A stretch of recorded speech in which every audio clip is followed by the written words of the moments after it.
Hello everyone, welcome to economics. Today's lecture is on microeconomics and macroeconomics because these are the two branches of economics that you have to know.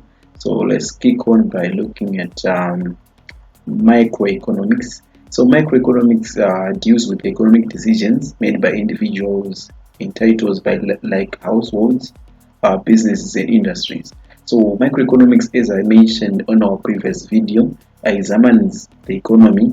It looks at what part of what the economy is like. It doesn't look at the whole aggregate values of all business. It looks at individual entities like households, businesses, and industries. It doesn't examine all the aggregates all at once. So that's microeconomics. So it looks at part of what the economy is like. That's how we look at microeconomics.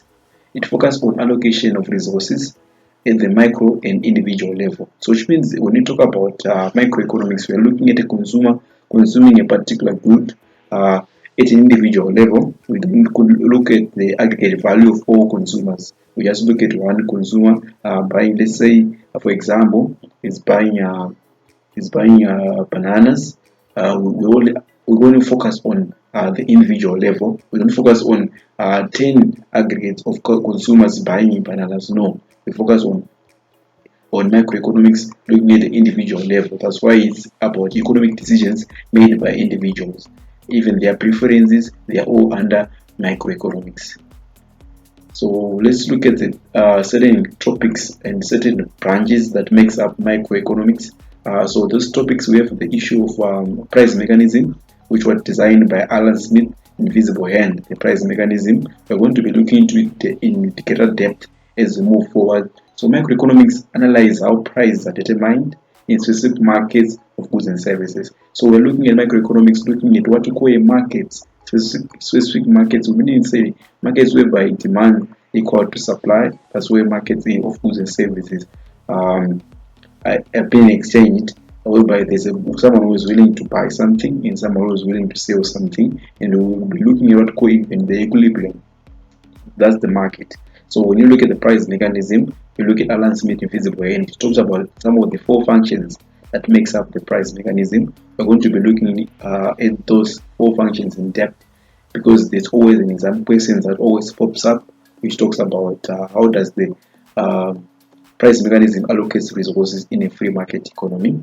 So we are also looking at it examines the forces of supply and demand and how they interact to establish equilibrium prices. So equilibrium prices simply means where demand is equal to supply. So the market forces of demand and supply are the one which we look at when we talk about price mechanism. But this is human behavior that influences the supply and demand, whereby we have the demand being affected by the consumer's willingness and the ability to buy something, and the supplier's willingness and the ability to supply something at a given price of a given time period. So that's what you have to know about microeconomics, looking at price mechanism.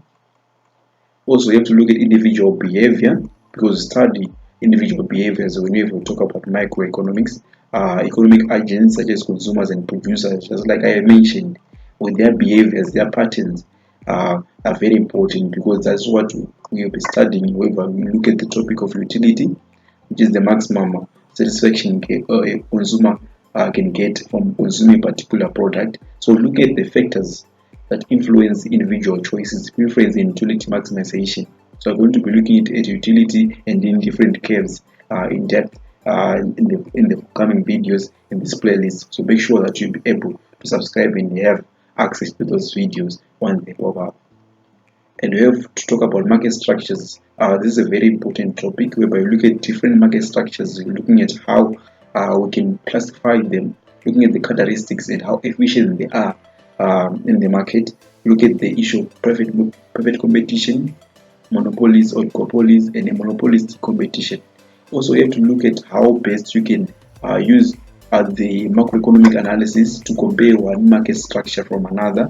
Private competition pertaining to monopoly, oligopoly, and monopolistic competition. Because at the end of the discussion, you should be able to find out which market structure is better in terms of efficiency. So microeconomics investigates how market structures affect pricing and output decisions, because these market structures differ in terms of how they look at their pricing strategies and also output decisions. It's all based on the characteristics of what makes up the market structure. So we're going to be looking at that also.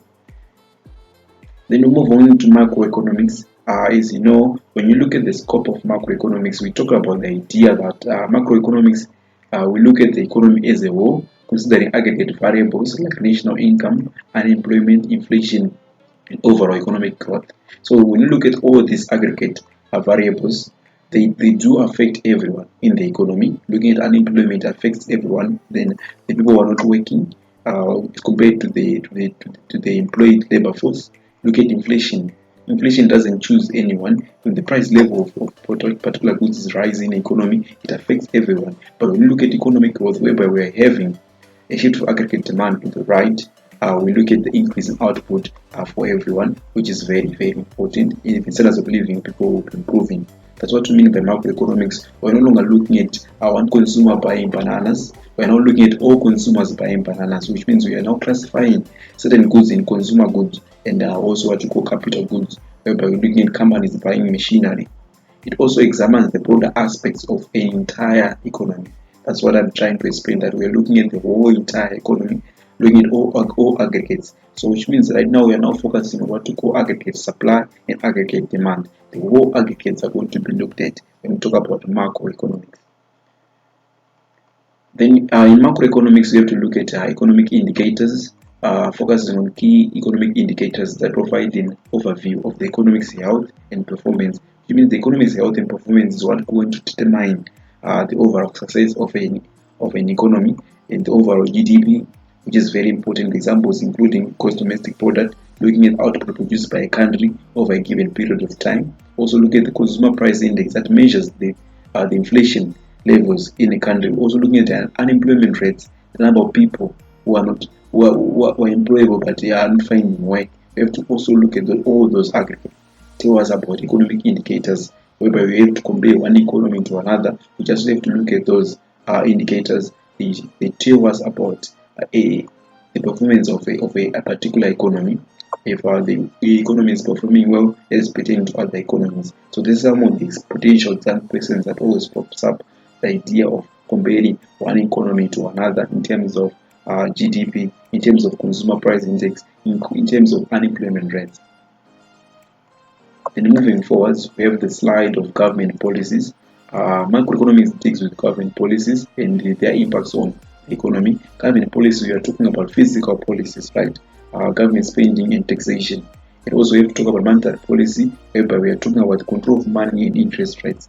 This is very important because you have to know these policies are the one who determine the rate of unemployment that's going to be reduced, determine the rate of inflation that's going to be reduced, determines the economic growth the economy is going to have. So we have to look at how macroeconomics deals with government policies and their impact on the economy, either positive or negative.